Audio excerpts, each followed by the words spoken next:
OK, donc on va plonger dans les nouvelles. Première chose, le scandale SNC-Lavalin. Donc, tout de suite après que Outremont soit redevenu libéral et que Jack Minchin ait gagné son pari dans Burnaby Sud, la saga SNC-Lavalin a pris une nouvelle tournure. Donc, on a le proche conseiller, puis c'est l'ami personnel de Justin Trudeau, Gerald Butts, qui a démissionné pour prendre le blâme.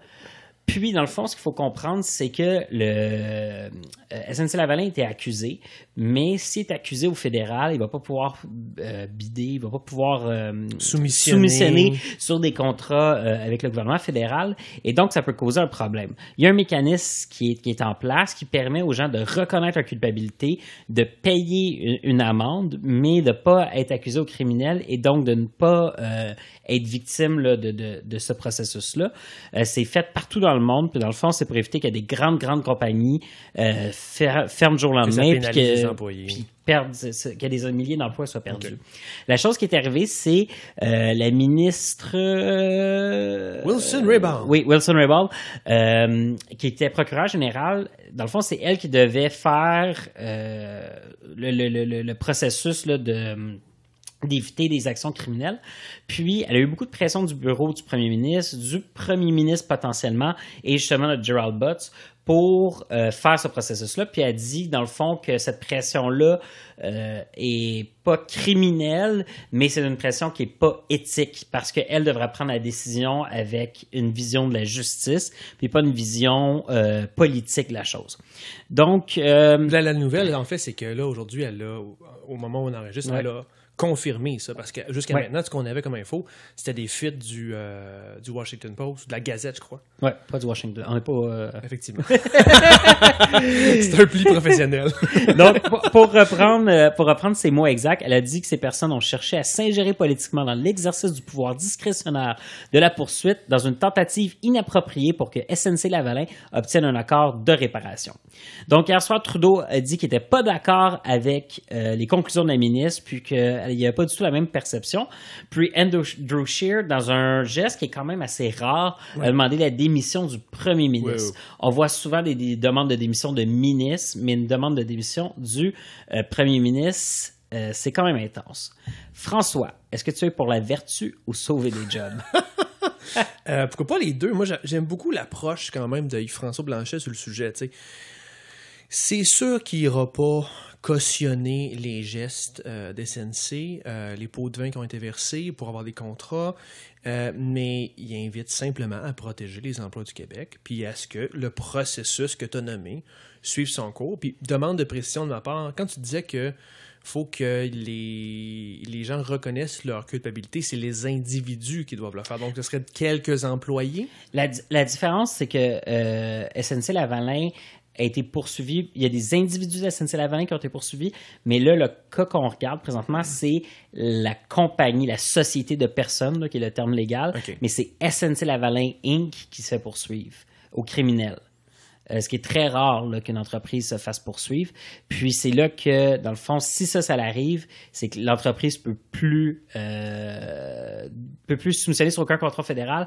Mais par exemple, je sais que, mettons, le centre de recrutement de l'armée à Montréal, c'est SNC-Lavalin qui le gère. Fait que là, du jour au lendemain, le gouvernement fédéral perd un paquet de gestionnaires de ces immeubles. Parce que le gouvernement fédéral, il faut savoir qu'il a beaucoup passé à un mode locatif de il s'est débarrassé de beaucoup de propriétés, puis il est en mode locatif. Fait que là, comme le centre de recrutement de Montréal, par exemple, doit déménager, genre. Mais qui doit se déclarer coupable? Ben, c'est que s'ils sont poursuivis au criminel, sont déclarés coupables par un juge. Tu parles d'un processus de rétabilisation. Ben, le processus de rétabilisation, c'est pour éviter d'aller en procès. Oui, c'est ça. Mais qui doit se déclarer coupable? C'est le procureur général qui doit offrir la chance à SNC-Lavalin de ne pas aller en procès puis juste de payer une genre d'amende. C'est le seul processus?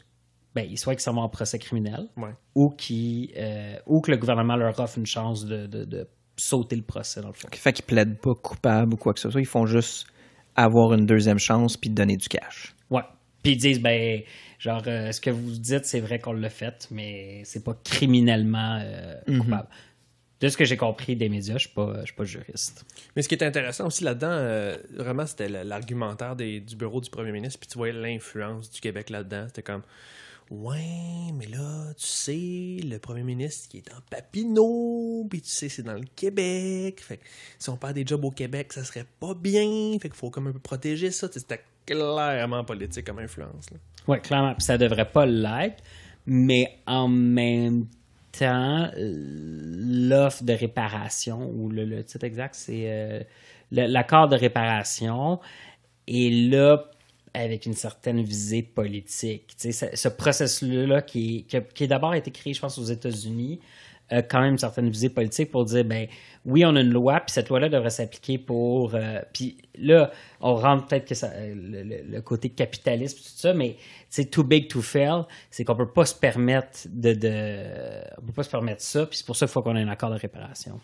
Puis, je comprends que d'un côté, ça peut être appliqué à n'importe quelle compagnie. Puis, tu sais, c'est surtout pour des trucs qui ont été faits à l'extérieur du Canada. Je ne sais pas si ça a surtout rapport avec, avec ce genre de relation-là, mais tu sais, je pense que SNC est quand même en danger suite à s'ils vont en procès criminel ou quoi que ce soit. Je pense que la société SNC en tant que telle est en danger. Mais bon. Après ça, il faut regarder ça d'un autre œil. Les libéraux, on peut dire c'est pas la première fois qu'on a un petit scandale du genre. On peut revenir au scandale des commandites, où est-ce qu'il était pas mal pris avec justement des compagnies privées. Je veux dire, on n'a toujours rien réglé. J'ai l'impression qu'on a mieux géré ça au Québec avec l'unité permanente anticorruption, puis avec la commission qui a eu lieu. J'ai l'impression je pense que... c'est différent quand même. Là.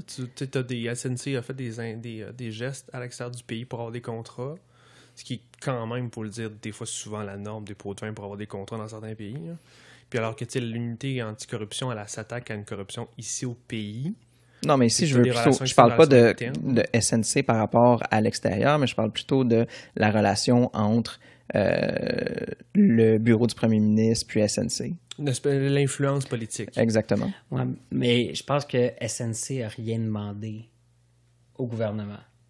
En tout cas, de ce qui filtre, pour l'instant. Il n'y a pas eu de... Le scandale, c'est l'implication du pouvoir politique dans le pouvoir judiciaire, mais il n'y a pas eu de corruption dans le sens que c'est pas SNC qui a fait pression pour pas se faire accuser. Là. Sinon, l'autre affaire qui est vraiment intéressante, puis je sais pas qu'est-ce que vous en pensez, mais on dirait vraiment que ce scandale-là colle à Trudeau puis à la marque libérale. Ouais. T'sais, c'est la première fois, juste avant l'élection en plus, mais c'est la première fois en presque 4 ans qu'il y a quelque chose qui vraiment ternit son image, va le rendre moins sympathique, où il est visé personnellement, il aurait fait pression. Même si quand on lit le verbatim de la principale intéressée, il a l'air tout gentil dans la manière qu'il exprime, mais on dirait que ça peut vraiment le faire tomber. En même temps, là, si c'était GM qui avait fait ça, là, puis si c'était GM qui avait fait des choses criminelles dans un autre pays, puis là, qui était poursuivi au Canada à cause de ça, puis là, le gouvernement pouvait sauver GM, puis le gouvernement a fait pression pour GM, ce serait un acte patriotique que Trudeau a fait pour sauver l'industrie automobile en Ontario, puis je suis pas sûr qu'il y aurait la scandalite aiguë. Hein? Donc, c'est le Québec? Je pense que Je pense que le Québec Inc., comme toutes les entreprises québécoises qui ont été à un certain point, je pense qu'ils ont été à un certain point intégrées au sentiment nationaliste du Québec. Puis, c'est devenu des tu sais, quand on dit les fleurons québécois, ça sort pas de nulle part. Tu sais, c'est des fleurons vraiment parce qu'on parle que ça vient du Québec, puis c'est quasiment comme dans notre ADN que ce Québec Inc.-là existe. Puis chaque fois qu'il y a quelque chose qui se passe avec ces compagnies-là, puis là, on peut repenser à Rona puis à Saint-Hubert. C'est plus émotif. C'est exactement, c'est pas seulement...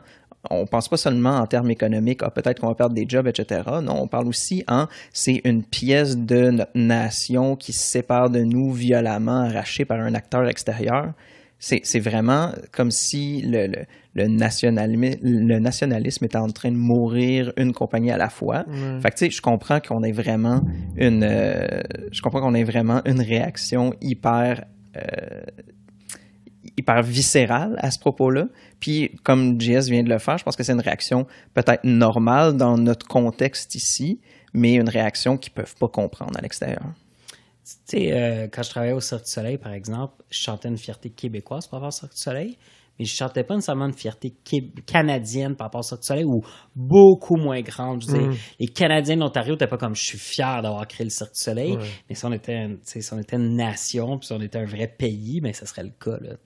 Fait que la même chose pour SNC-Lavalin, c'est comme c'est la compagnie des Québécois, à place de dire ben c'est une fierté canadienne, puis oui, ils ont fait des erreurs, mais il faut qu'on puisse continuer, là. Je sais que c'est quand même un dossier pas mal fédéral, là, canadien, mais est-ce que Legault devrait en parler plus? Est-ce que Legault devrait défendre les travailleurs un peu plus? Ben, il faut qu'il fasse attention parce que lui aussi pourrait se retrouver dans la même situation. Ou est-ce qu'il y a un acteur politique interfère dans un processus judiciaire? Fait que je pense que c'est pour ça qu'il fait quand même attention, tu sais. C'est quand même à la base de la séparation des pouvoirs. Puis je pense que si on regarde un peu ailleurs dans le monde, ils ont justement des problèmes avec ça. Faudrait peut-être pas s'immiscer dans le même genre de débat. Mais c'est un bon sujet. On pourrait peut-être expliquer dans le fond c'est quoi pourquoi c'est important de ne pas faire pression sur un de ses ministres. Parce que d'habitude, on va se le dire. Puis ça, c'est une affaire que je voulais dire qui est super intéressante avant que je t'invite à nous expliquer c'est quoi. Quand tu lis le verbatim de ce que la ministre, l'ancienne ministre, dit de Justin Trudeau, pour avoir été dans un cabinet, en fait dans un gouvernement, puis de ce que j'ai vu puis entendu de ministres qui se parlent puis qui se font pression, c'est totalement le genre de discussion que tu as, là. C'est totalement genre de...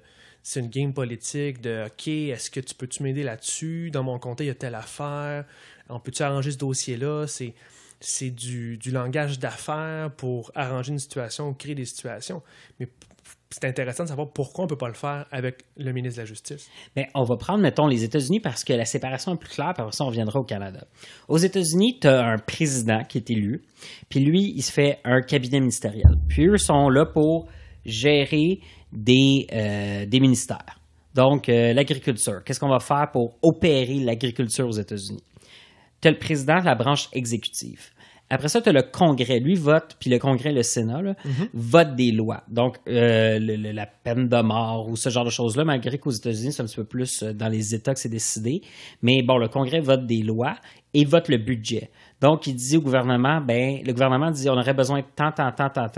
Le Congrès vote le budget, puis là, après ça, au gouvernement, au président, voici le budget pour le gouvernement cette année. T'exécutes ce que c'est ça. Puis après ça, tu as une charte il n'y a pas de charte, là, mais il y a la Constitution, puis tout ça. Tu as des espèces de gardiens qui s'assurent que le gouvernement et le Congrès, une fois que le Congrès a voté des lois, puis une fois que le Congrès a voté des lois, il s'assure que l'exécutif respecte non seulement les lois votées par le Congrès, mais aussi la Constitution, puis que les citoyens en général respectent ça. Ce qui va être très important dans les prochains mois. Dans les prochains mois avec Trump. Puis là, ces trois pouvoirs-là sont là pour se balancer. Fait que t'as l'exécutif qui est en charge d'opérer, t'as le Congrès qui a des visions plus globales du gouvernement puis donne le budget. Ouais. Après ça, t'as le judiciaire qui est là pour s'assurer que tout le monde est traité également puis que le gouvernement respecte les lois qui ont été votées. Okay. Maintenant, au Canada, ce qui est compliqué, c'est que c'est pas mal plus intégré. Dans la mesure où est-ce que tu as des députés qui sont élus, fait qu'eux autres deviennent le Congrès, mais parmi ces députés-là, on décide d'en prendre une coupe puis de les faire devenir la branche exécutive. Fait que le premier ministre il est à cheval. Il est président de l'exécutif. Tu sais, au final, le premier ministre dans le Parlement, c'est un simple député. Il n'y a pas rien de spécial. Il n'est pas le président de la Chambre. Il y a un président de la Chambre qui gère les votes de loi et tout ça. Donc, puis après ça, tu as le judiciaire. Mais le judiciaire, on a un ministre de la Justice qui, lui, est là pour organiser l'opération de la justice. Mais c'est pas lui qui doit prendre les décisions. Mais par son rôle d'organiser la justice, il prend il fait, tu sais, quand je parle des décisions, c'est des décisions judiciaires, là, comme un juge. C'est pas un juge, mais lui, il faut qu'il organise la justice. Fait qu'au final, dépendant des gens qui nomment, des budgets qu'il donne, de la manière qu'il organise la justice, il va venir influencer le déroulement de la justice. Fait que c'est important qu'il y ait des murs entre ces choses-là. Puis, là, c'est là où est-ce que tu as le ministre de la Justice qui organise le système judiciaire, qui se fait faire pression par le premier ministre, puis c'est pas là que le premier ministre devrait faire pression. Parce que d'habitude, il est supposé avoir un mur entre le premier ministre puis son ministre de la Justice sur pas mal toute la direction du ministère de la Justice. Puis...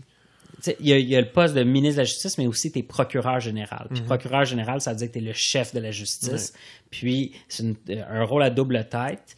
Puis le procureur général, lui, son rôle doit être séparé de celui de l'exécutif, là, du gouvernement. C'est comme si on le simplifie, c'est comme si le premier ministre disait à son ministre de la Justice et procureur général, tu vois le dude X, rend-le coupable ou envoie-le en prison. Ça serait une intervention.